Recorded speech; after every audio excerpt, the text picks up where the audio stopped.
All right, losing a finger. Oh, this is this guy last week. He tried to pick up a baby tiger shark. The thing rolled over on him and just bit his finger off. And he acted like, he just goes, I just lost my goddamn pinky finger. I would have been like, I would have been freaking out. I'm deformed.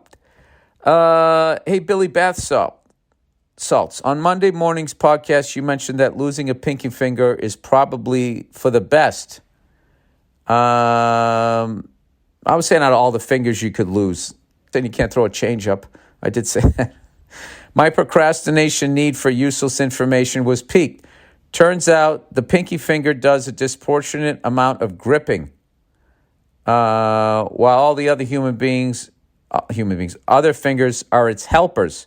Basically, the reason human beings have opposables, thumbs, the springboard of our evolution from being just another ape. Apes have thumbs, don't they? I thought it was because we ate mushrooms. There's so many fucking internet theories.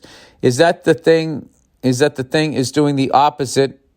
Opposing is the little finger. Yeah, well, guess what? The ring finger's going to step up on his hand. The reason why the ring finger isn't doing shit is because the pinky's there. All right? The pinky just went down. The ring finger's coming in off the bench.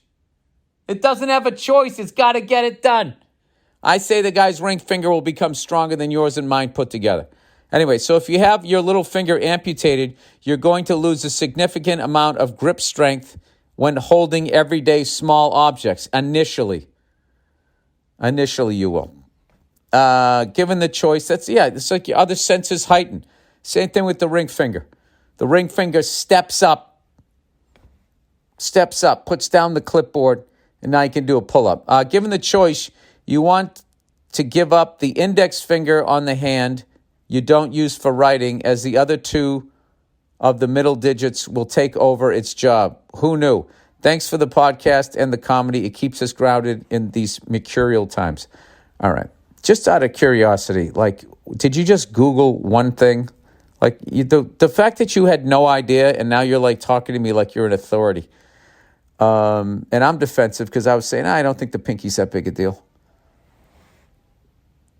I think it's, like, the best one to lose as far as, like, if you're walking around in public. Like, no one's really going to notice that. If your hand's sort of, like, fucking relaxed. I don't think that they notice it. Did that just pique your interest and now you're going to fucking slam that down? Listen, man, I'm just trying to fill up an hour every week. I don't need you coming in here cross-examining me. I'm kidding. That actually was interesting. But I would think that the pinky finger the ring finger would then do something. I can already feel like I'm right now. Like, yeah, it would do something. It's not just going to sit there.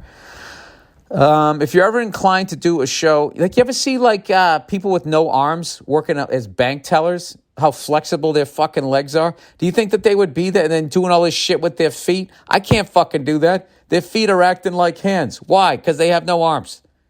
Hence, they got nothing to put their hands on. That's what I'm saying. That's my rebuttal. Your thing that got peaked just got peaked by my peak. Twin Peaks. If you're ever inclined to do a show in Bangkok, know that there's a huge expat community of stand-up lovers who will support the shit out of it. We sold out Chappelle and Jeffries within a week of tickets released. Just saying. Well, I want the locals to go. I don't want to go all the way to Bangkok and talk to some guy from Houston, Texas, or fucking, the Valley.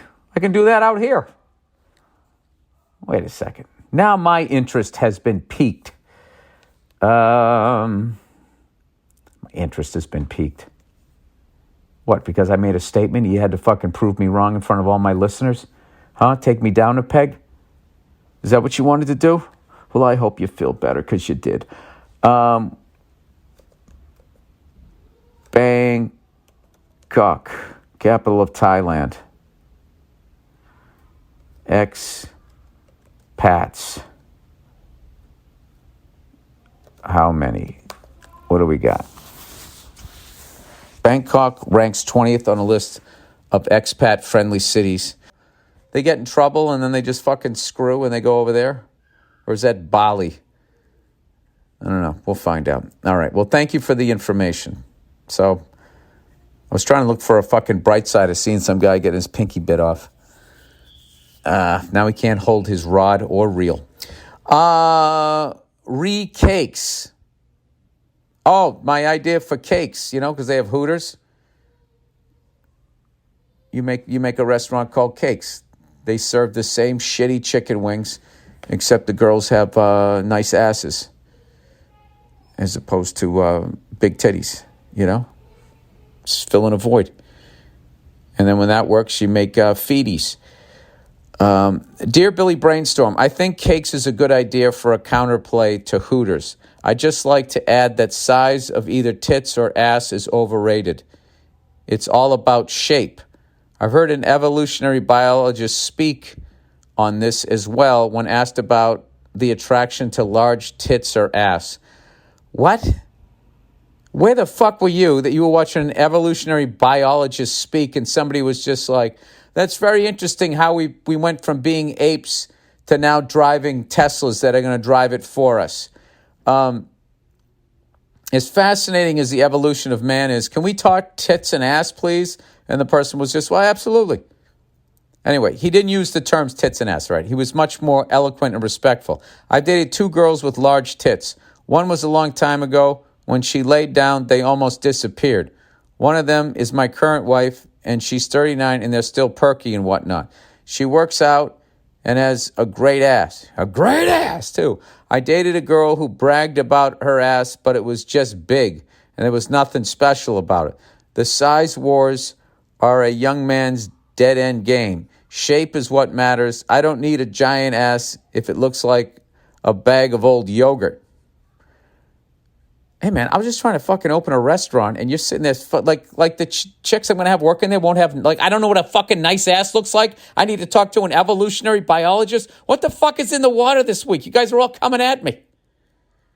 Anyways, this guy's going on and on about himself, and I don't need giant tits if they're just fat because the girl is fat. P.S. If you open Cakes, you better make routine visits to locations wearing a robe and smoking a cigar while brazenly pinching employees' asses. No. If I'm in the restaurant community as a ginger, one of us already fucked up that world, so they'd have me. I'd have to do a fucking 23andMe to prove that I wasn't Mario Batali. I still have his cookware, and I still stand by Molto Mario. It's a fucking great cooking show. Celebrities at your shows. Hey, Billy Espresso Bean Burr. My wife and I went to one of your spots last Wednesday when you fucking murdered, kid. We noticed Gene Simmons was in the audience. 2-part question. Did they tell you he's there before you went up? And does it affect you in any way knowing that a celebrity is in the audience before you perform? No, they didn't. And no, it doesn't. It used to when I was younger. Because then you want to see if you're making them laugh because you feel like they're famous. They must know something. And if I make them laugh, then I must know what they know. Did that just shut off my fucking... Okay. I don't know if you got that. There's some phone just rang. Yeah, I used to I remember seeing William Shatner came to the Comedy Cellar. And I was all like looking at him to see if I made him laugh. And I can't even remember if I did or not. But no, they didn't tell me that he was there. Actually, I didn't know that he was there. Thank you very much for the last. My wife has officially called you her spirit animal, and we can't wait for your movie to come out. Oh, thank you. I think if it was, I don't know. I think then it was comedians that I wanted to have a good set in front of.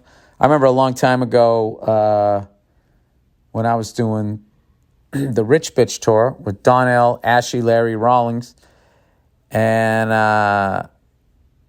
the late, great Charlie Murphy. I remember we went down and we did the Comedy Union, and Eddie Murphy came out to see us, and I was definitely aware that he was there, and of course, I did not have a good set.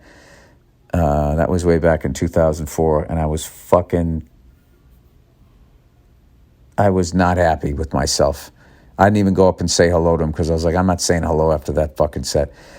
And looking back, it probably wasn't as bad as I thought it was. And I ended up meeting him one time at this Netflix thing, and he was like the fucking nicest guy ever.